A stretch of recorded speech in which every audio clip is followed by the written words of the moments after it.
गर है इनकार तो है गुजारिश, अपने दर सा कोई दर बता दो, ताकि परताप को फिर वहां से कहीं जाना पड़े ना दोबारा। ये बात, ये कौन सी बात है? देखो, भगवान और भक्तों की एक टेक है।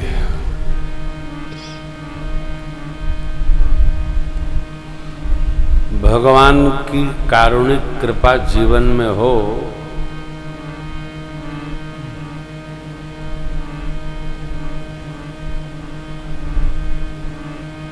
अब एक दिन बचा है, ठीक है, मीठा मीठा ठीक है।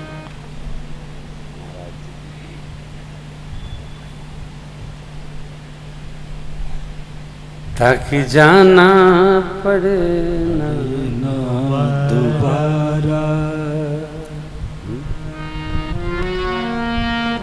भगवान ने दिया है तो गया जाए तो उससे पूछो, आ ही गए हो, क्या लेके आए हो बताओ। हमको सेवा बता दो, अब कहीं जाना नहीं, आप जाओ। कारण जो कुछ भी हमारे आपके पास है, पूजा पाठ में तो हम लोग गाते ही रहते हैं, तन मन धन जो है सब कुछ है तेरा, स्वामी सब कुछ है तेरा, इसलिए तेरा तुझको अर्पण, तेरा तुझको अर्पण, अब क्या लागे मेरा। ओम जय जगदीश हरे। इतना उतना ऐसा तैसा। दूसरी बैठकी भगवान के पावन आश्रम हुई। गुरुदेव भगवान ने श्री रघुनाथ जी से कहा, हे राम, भरत जी का सुन लीजिए और जो उचित हो वो निर्णय करिए। भगवान ने भरत जी से कह दिया, संकोच त्याग कर भैया, मुझे आपका ही भरोसा है, संकोच त्याग कर जो आपके हृदय में है कहिए। आप मानस जी का अध्ययन करें, आश्रय करें।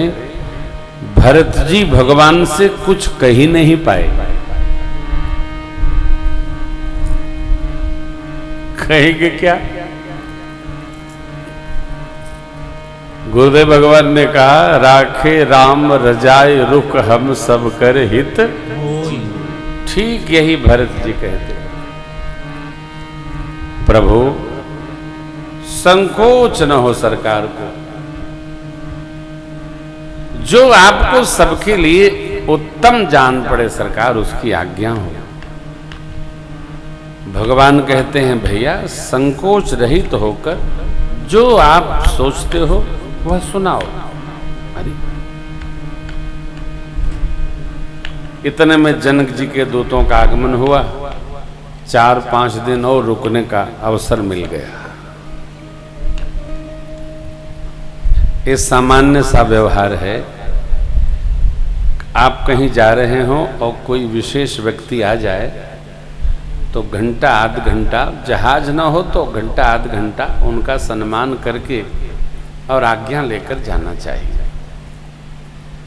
अवध की प्रजा, मिथिला के कुछ विशिष्ट लोग और 5 दिन रहना हुआ।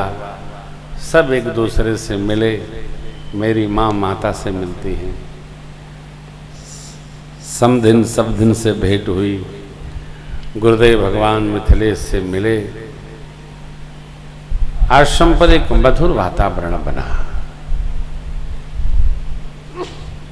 अब गुरु वशिष्ठ जी और जनकराज महाराज चिंतन करते हैं कि यहाँ तो आ गए,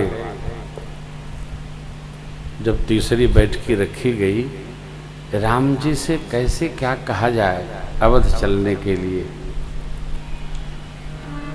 तो अब देखिए, धर्म तत्व के अन्वेषक गुरु वशिष्ठ भी हैं और धर्म तत्व के अन्वेषक मिथिलेश जी भी हैं।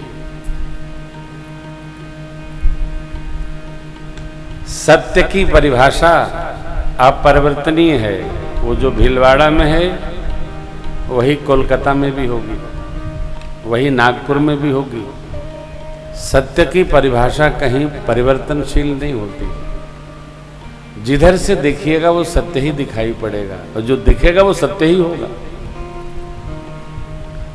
झूठ बदलता रहता है, सत्य बदलता नहीं है।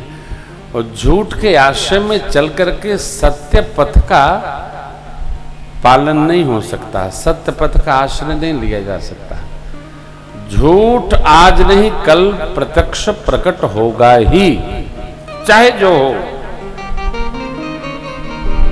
लिखा है ना लंका कांड में, उघरे अंतन होय निबाहु निबाहु। कैसे? तो काल नेम जिहमि रावण राहु राहु।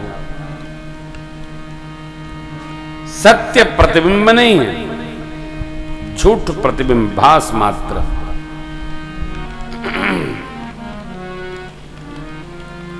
इधर मेरी जानकी मैया अनुमति लेकर माताओं की और सुनैना मां को वंदन करने आए, मिलने आए।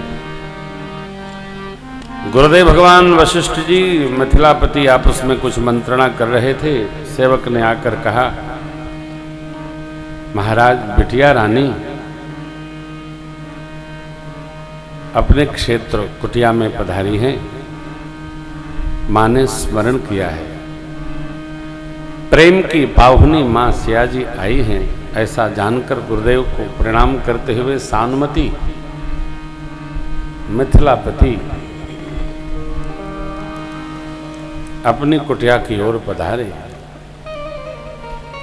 मां सुनैना के साथ बैठी थी सियाजी। विदाई की कथा आपको हमने नहीं सुनाई। अवधेश विदा के लिए 1 सप्ताह आग्रह करते रहे, परंतु मिथिलापति का इतना प्रेम है पुत्रियों में कि विदा नहीं किए थे। सदानंद जी महाराज, बाबा विश्वामित्र जी और सचिव गणों ने बहुत समझाया, तब कहा चले कर कहो बनावा, खबर करिए कि बिटिया लोगों की विदाई है। विदा के बाद आज पिता महाराज जनक मिले हैं मां से। बेटी को देखकर जनक राज महाराज दौड़ पड़े। पिताजी को देखकर मेरी जानकी मैया भी दौड़ पड़ी। और जैसे मिथिलेश के पास जानकी मैया गई, मिथिलेश ने हाथ फैलाकर मेरी मां को अंक में समेट लिया। जिस लाडली को रत्न जड़ित पालकी में मिथिलापति ने विदा किया था, आज इस चित्रकूट के दिव्य प्रांगण में जब बेटी को बाप ने देखा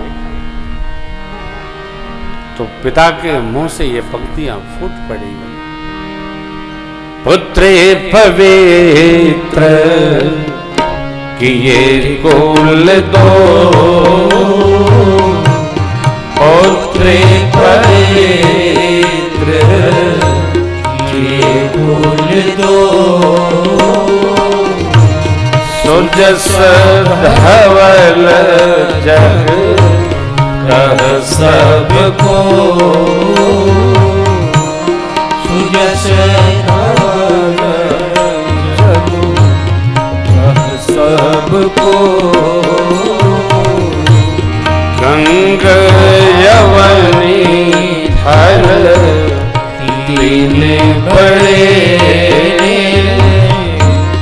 गंग यवनी हर तीन बड़े, यही किए साधु समाज घने, जित सोर सरी सरी तोरी